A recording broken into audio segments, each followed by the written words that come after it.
Hi students, நம்ம இந்த வீடியோல தமிழ்நாடு சீஃப் மினிஸ்டர் ஸ்காலர்ஷிப் எக்ஸாமுக்கான ப்ரீவியஸ் இயர் கொஸ்டின் பேப்பரோட சொல்யூஷன் பார்க்க போகிறோம். இப்போ கொஸ்டின் நம்பர் 21 பார்க்கலாம். இதில் வந்து ஒரு ஈக்குவேஷன் கொடுத்துருக்காங்க. இதை சால்வ் பண்ணால் நமக்கு ஒரு குவாட்ரேட்டிக் ஈக்குவேஷன் கிடைக்கும். ஏன்னா 2x மல்டிப்ளை எக்ஸ் ஸ்கொயர் கிடைக்கும். ஒரு குவாட்ரேட்டிக் ஈக்குவேஷனுக்கு மேக்ஸிமம் 2 சொல்யூஷன் இருக்கும். அந்த சொல்யூஷன் எந்த டைப்பில் இருக்கும்? நேச்சர் ஆஃப் த ரூட் என்ன அப்படின்னா b squared minus 4ac value greater than 0 இருந்தால் 2 டிஸ்டிங் சொல்யூஷன்ஸ் கிடைக்கும். b squared minus 4ac less than 0 இருந்தால் நோ சொல்யூஷன் சொல்லணும், நோ ரியல் சொல்யூஷன். ஆக்சுவலாக ஈக்குவல் டு 0 இருந்தால் ஈக்குவல் சொல்யூஷன், ரெண்டு ஆன்சரும் ஒரே மாதிரி கிடைக்கும்னு அர்த்தம். ஸோ முதல்ல இது ஒரு குவாட்ரேட்டிக் ஈக்குவேஷனை மட்டும் ஃபார்ம் பண்ணிவிட்டு இதில் எந்த டைப்பில் வருதுன்னு பார்த்தா மட்டுமே நம்ம ஆன்சர் பண்ணிடலாம். கரெக்டாக ஆன்சர் தேவையில்லை. இதில் என்ன டைப் ஆஃப் சொல்யூஷன் மட்டும் தான் உங்கள் கேள்வியில் கேட்டிருக்காங்க. டினாமினேட்டர் டிஃப்ரெண்ட்டாக இருக்கிறதுனால எல்சிஎம் எடுத்துக்கலாம். அப்போ 3000 இன்ட்டுன்னு வரும். ரெண்டுத்துலேயுமே 3000 இருக்கிறதுனால முதல்ல இந்த 3000 எப்படி காமனாக வச்சுட்டு இதை 1/x - 50 + 1/x + 15 எழுதிக்கோங்க. சம்மை கொஞ்சம் ஈஸியாக சால்வ் பண்ணிடலாம். ஈக்குவல் டு இங்கே 11 இருக்குது. ஸோ இங்கே 3000 1 × x + 50 x + 50 இங்கே x - 50 மல்டிபிள் ஆகும். இங்கே x - 50 divided by a + b a - b மாதிரி இருக்குது பாருங்கள். அப்போ இதை a² - b² அப்படின்னு நம்ம எழுதிக்கலாம். which is equal to 11. இங்கே இருக்கிற +50யும் -50யும் கட் ஆகிருக்கும். அப்போ மேலே ஒரு 3000ம் x + x 2xம் இருந்திருக்கும். டினாமினேட்டரில் இருக்கட்டும், அந்த பக்கம் போனால் மல்டிபிள் ஆகும். அப்போ x² - 2500 அப்படின்னு கிடைக்குது. ஸோ இதை மல்டிபிள் பண்ணிட்டோம்னா நமக்கு இது 11 × x² 11x². இப்போ 11 × 25 மல்டிபிள் பண்ணிட்டா 572 275 2 0 கிடைக்குது. ஸோ 11 உள்ள மல்டிபிள் பண்ணிட்டோம். இங்கே இருக்கிற 6000x அந்த பக்கம் போனால் -6000x அப்படின்னு கிடச்சிருக்கும். இங்கே -6000xன்னு எழுதிக்கிறேன்.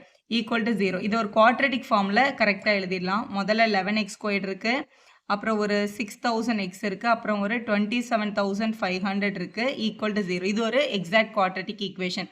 இது வந்து ax² + bx + c அப்படின்னு நம்ம யோசிக்கணும். இதில் b² - 4ac சிம்பிள் மட்டும் தெரிஞ்சாலே போதும் இது வந்து என்ன டைப் ஆஃப் ரூட்டுன்னு சொல்கிறதுக்கு. இப்போ b² - 4ac நம்ம கண்டுபிடிக்கிறதுக்கு முதல்ல b², b வந்து 6000, இது ஒரு நெகட்டிவ் நம்பர் தான். ஆனால் நம்ம இதை ஸ்கொயர் பண்ணுறதுனால கண்டிப்பாக நமக்கு என்ன தான் கிடைக்கும்? ஒரு பாசிட்டிவ் நம்பர் தான் கிடைக்கும். அப்போ இது positive. -4ac 4 × a × c value -27500 இருக்குது. அப்போ -27000 நீங்கள் மல்டிப்ளை பண்ண தேவையில்லை. ஏன்னா இந்த மைனஸும் சேர்ந்த ஆன்சர் கண்டிப்பாக என்ன தான் வரும்? ப்ளஸ் தான் வரும். இது ஆல்ரெடி ஸ்கொயர் பண்ணும்போது இந்த டேர்ம் ப்ளஸ் ஆகிடும். இதில் வந்து 6 zeros இருக்குது. நான் கால்குலேஷனே பண்ண போகிறது இல்லை. இந்த மைனஸும் ப்ளஸ் இங்கே ஒரு ஆன்சர் வரும். இதுவும் ஒரு பாசிட்டிவ் நம்பர், இதுவும் ஒரு பாசிட்டிவ் நம்பர். ஃபைனலாக ஆன்சர் என்ன தான் வரப்போகுது? பாசிட்டிவ் தான் வரப்போகுது. அப்போ b² - 4ac கண்டிப்பாக கிரேட்டர் தென் 0 தான். அப்போ 2 டிஸ்டிங் ரூட்ஸ் தான் இருக்கும். எப்போவுமே இந்த மாதிரி பெரிய நம்பராக கொடுத்துட்டு சால்வ் பண்ண சொன்னாங்கன்னா கண்டிப்பாக ஆன்சரை கண்டுபிடிக்கணும்னு அவசியமே இல்லை. என்ன டைப் ஆஃப் ரூட்னா 2 டிஸ்டிங் சொல்யூஷன் சொல்லி ஆன்சர் பண்ணிடலாம். கொஸ்டின் நம்பர் 22ல் பாருங்கள். a and b are any two sets and which of the following is true அப்படின்னு கேட்டிருக்காங்க. இதோட ஆப்ஷன்ஸ் எல்லாம் பார்க்கறதுக்கு முன்னாடி ஒரு சின்ன விஷயம் தெரிஞ்சுக்கோங்க. இப்போ இன்டர்செக்ஷன் வந்து நல் செட்டு இல்லை நல் செட் இல்லை, யூனியன் நல் செட்டில் அந்த மாதிரி நிறைய கண்டிஷன்ஸ் இங்கே இருக்குது. ஏன்னு ஒரு செட்டு இருக்குது, பின்னு ஒரு செட் இருக்குன்னு வச்சுக்கோங்களேன். ரெண்டும் இப்படி தனித்தனியாக இருந்தால் அதை வந்து ஓவர்லேப்பிங் செட்டுன்னு சொல்லுவாங்க. அப்படின்னா அவங்க ரெண்டு பேருக்கும் நடுவில் எந்த இன்டர்செக்ஷனும் இல்லை. இன்டர்செக்ஷன் வந்து நல் செட் அப்படின்னு அர்த்தம். இப்போ டயக்ராம் வந்து இப்படி இருந்தது அப்படின்னா இது ஏன்ற செட், இது பின்ற செட், இவங்க ரெண்டு பேருக்கும் இன்டர்செக்ஷனில் ஏதோ ஒரு எலிமெண்ட் இருக்குன்னு அர்த்தம். அப்போ ஏ இன்டர்செக்ஷன் வந்து நாட் அ நல் செட் அப்படின்னு அர்த்தம். இதுக்கு பேர் டிஸ்ஜாயின்ட் செட்ஸ், இதுக்கு பேர் ஓவர்லேப்பிங் செட்டுன்னு சொல்லுவாங்க. ஸோ இது ரெண்டுத்துக்கும் என்ன கண்டிஷன்லாம் இங்கே செக் பண்ண சொல்லியிருக்காங்கன்னா a - bயும் b - aவும் செக் பண்ண சொல்லியிருக்காங்க. இப்போ இந்த செட்டுக்கு a - b கண்டுபிடிச்சோன்னா ஏலேருந்து பியை ரிமூவ் பண்ணனா ஏக்குள்ளே பியோட எலிமெண்ட் எதுவுமே இருக்காது. அப்போ நம்ம இதை என்னன்னு சொல்லிக்கலாம்னா a - bயோட வேல்யூ கண்டிப்பாக a தான் கிடைக்கும், b - aயோட வேல்யூ கண்டிப்பாக b தான் கிடைக்கும். ஏன்னா பியில் ரிமூவ் பண்ணுறதுக்கு ஒரு எலிமெண்ட் கூட ஏயோட எலிமெண்ட் இருக்காது அப்படின்னு அர்த்தம். இதுதான் ஆக்சுவலாக உங்களோட கரெக்டான கண்டிஷன். இப்போ இந்த கண்டிஷனை தான் முதல்ல கொடுத்துருக்காங்க.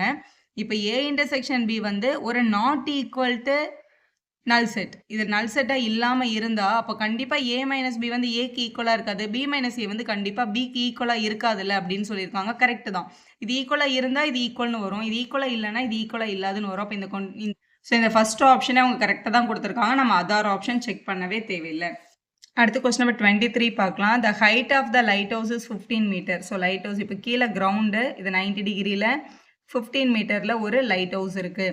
And the length of its shadow is 15√3. இந்த லைட் ஹவுஸோட நிழல் வந்து இப்படி கீழே விழுது, அந்த நிழலோட லென்த் வந்து 15√3 இருந்தது. Then the value of the angle of elevation of the sun. So இங்கேருந்து சன்னோட எலிவேஷன் இந்த ஆங்கிள் என்னவா இருக்கும் கண்டுபிடி அப்படின்னு சொல்லியிருக்காங்க. இந்த ஆங்கிள் தான் உங்களோட கொஸ்டின். இந்த ஆங்கிள்லேருந்து பார்க்கும்போது இது உங்களோட ஆப்போசிட் சைட், இது உங்களோட அட்ஜசன்ட் சைட், இது உங்களோட ஹைபாட்டனஸ் சைட் ரைட் ஆங்கிள் ட்ரையாங்கிளில். ஸோ உங்களுக்கு எந்தெந்த சைட்லாம் கொடுத்துருக்காங்க, ஆப்போசிட்டும் அட்ஜசன்ட்டும் தான் கொடுத்துருக்காங்க. அப்போ ஆப்போசிட்டையும் அட்ஜசன்ட்டையும் டிவைட் பண்ணால் நமக்கு என்ன தீட்டா கிடைக்கும், என்ன ஆங்கிள் கிடைக்கும்னா கண்டிப்பாக டேன் தீட்டா கிடைக்கும். அப்போ tan theta is equal to opposite by adjacent அப்படின்னு எழுதிக்கலாம். அப்போ tan theta is equal to ஆப்போசிட்டில் 15ம் அட்ஜசன்ட்டில் 15√3யும் இருக்குது. 15ஐ கேன்சல் பண்ணிக்கலாம். அப்போ tan theta is equal to 1/√3 அப்படின்னு கிடச்சிருக்கு.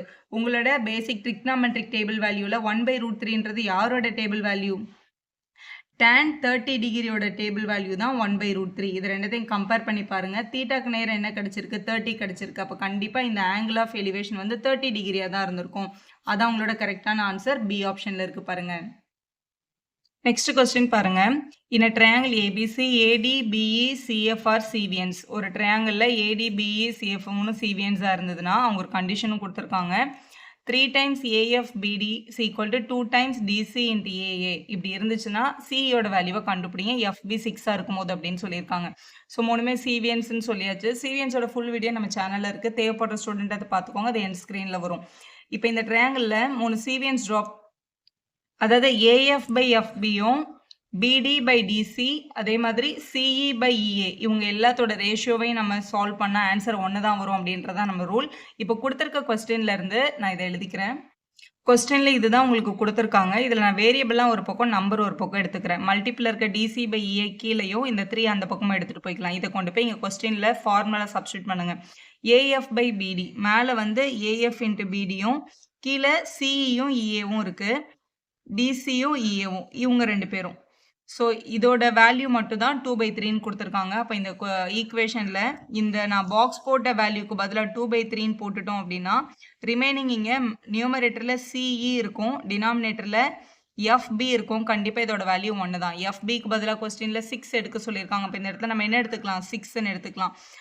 இங்கே பாருங்கள், 2/3 multiple by CE by 6 equal to 1. 2 டேபிளில் இதை கேன்சல் பண்ணிக்கலாம். அப்போ CE by 9 is equal to 1ன்னு கிடைக்குது. டிவைடில் இருக்க 9 அந்த பக்கம் போனால் மல்டிபிள் ஆகும். அப்போ C is equal to 9. Already 6 வந்து சென்டிமீட்டரில் கொடுத்துருக்காங்க. அப்போ சிஇயும் 9 சென்டிமீட்டர் தான் இருந்திருக்கும். அதுதான் உங்களோட கரெக்டான ஆன்சர். உங்களோட ஆப்ஷன்ஸ் பாருங்கள். இதில் ஃபஸ்ட் ஆப்ஷனில் 9 சென்டிமீட்டர் இருக்குது. இதில் மார்க் பண்ணியிருக்கிறது எல்லாமே உங்களோட அஃபிஷியல் ஆன்சர் கீ தான். ஸோ இதுதான் உங்களோட கரெக்டான ஆன்சர், 9 சென்டிமீட்டர். இதே மாதிரி நிறைய ப்ரீவியஸ் கொஸ்டின் பேப்பர்ஸோட சொல்யூஷன் நம்ம சேனலில் இருக்குது, தேவைப்படுற ஸ்டூடெண்ட் அதை யூஸ் பண்ணிக்கோங்க. தேங்க்யூ ஃபார் வாட்சிங். If you like our channel, subscribe for more videos.